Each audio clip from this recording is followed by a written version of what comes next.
now present to you part 3 of our ESPA series of bedtime stories. I'm glad you guys are liking them. Go to bed early. The Ungrateful Child. Maggie Stoneburner had one personal motto: tests are dumb, and so is everything that interrupts my screen time. On a particularly sunny Wednesday morning, she slumped into her desk, arms crossed, lips curled in peak 7th grade rebellion. "This test is stupid," she announced. "Like, seriously, why do we need to prove we're smart by clicking buttons on a Chromebook? I'm already smart. I read subtitles." Mr. Medina, the teacher who hadn't smiled all year, fixed Maggie with a stare that could curdle milk. "You're lucky to be taking this test," he said, punctuating each word like a history lecture. "You could have been born in Sudan, eating sand and walking 1,000 miles for a single drink of water." The class was quiet. Someone coughed. Maggie blinked. "Okay, but I still don't see how this has anything to do with identifying the main idea of a poem about a sad hedgehog." Mr. Medina sighed deeply, as if Maggie's existence personally offended his soul. The Skipping Queen. 10 minutes later, Maggie's fingers flew across the keyboard, speed-running the smarter balance like a pro gamer avoiding cutscenes. Reading comprehension? Skipped. Math? Clicked random bubbles until the graph looked aesthetic. Writing?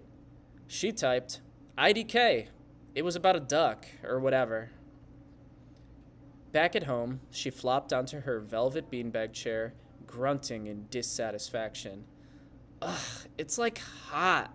Why is the AC only at 72? She whined. "This pizza's dry. It's like cheese adjacent."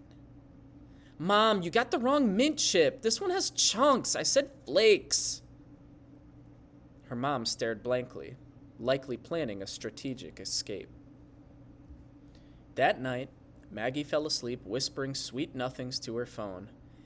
"When I grow up, I'm never working. I'm gonna live in a big house with infinite Wi-Fi and pizza with actual cheese." Thirsty Thursday, South Sudan, 1987. Maggie woke up caked in dirt. Her bed was a woven mat. Her ceiling was the sky. Her pillow was a goat. "What in the Disney circle of life?" she gasped. A tall, graceful girl walked by with a jug balanced on her head. "You overslept. Hurry, we must fetch water before the rebels come." Maggie stood up, her tunic scratched. Her feet were bare. "Wait, this isn't Danbury. Is this a field trip?" No one answered. Day after day she walked, miles through cracked earth and thorny brush. Every gallon of water she carried felt heavier than the regret in her soul. She cried over her missing Netflix account and mourned the collapse of her skincare regimen. Once, a lion stared her down. Another time, she tripped over a scorpion and landed face first in a thorn bush. "I would rather take 1,000,000 reading tests," she whispered, bleeding slightly. The Chicken Genie.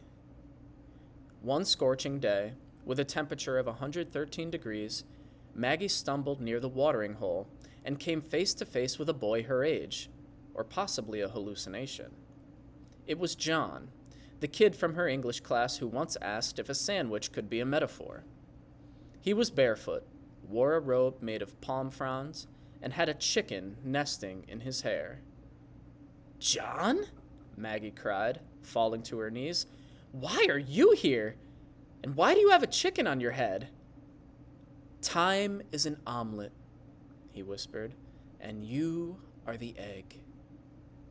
"I knew you were weird. But please, you have to help me." John nodded slowly.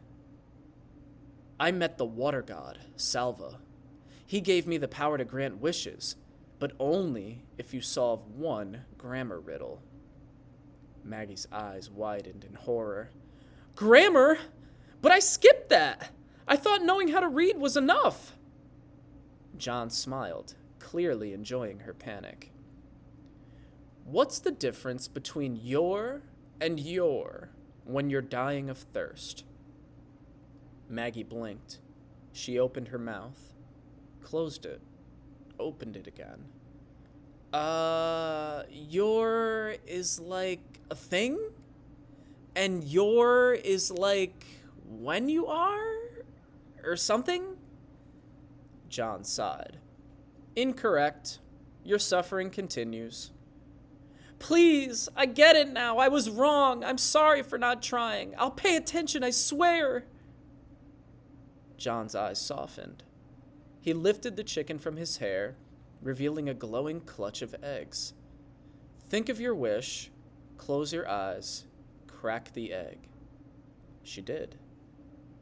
I want everything to be better. The egg cracked. Yolk ran down her head like golden hope, saturating every curl.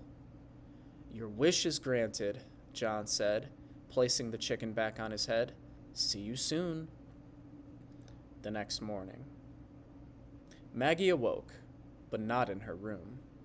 Instead, she was sitting inside a hut next to a man twice her age, with goats outside and a baby in the corner. Where am I? She gasped. A woman nearby replied, You were married this morning. Your dowry was 7 cows. Very generous. Maggie screamed. Again. Months passed. Her water walks continued. Her marriage was not abusive, but it was, in every way, not her life. She churned butter. She cleaned fish. She had an opinion on goats. She encountered John one more time, walking calmly through the scrubland. You lied to me, she snapped. You said my wish would make everything better. John shrugged. You said better, not return home. And surely being fed and married is better than being alone and whiny. Maggie stared, mouth agape. Good luck, John said, disappearing behind a termite mound. She was never heard from again. Moral of the story? Try on the Smarter Balance test. Because if you don't, you might just wake up in a desert with a chicken-haired riddle boy, married at 14, doomed to carry water for eternity. And no, there won't be any Wi-Fi. The end.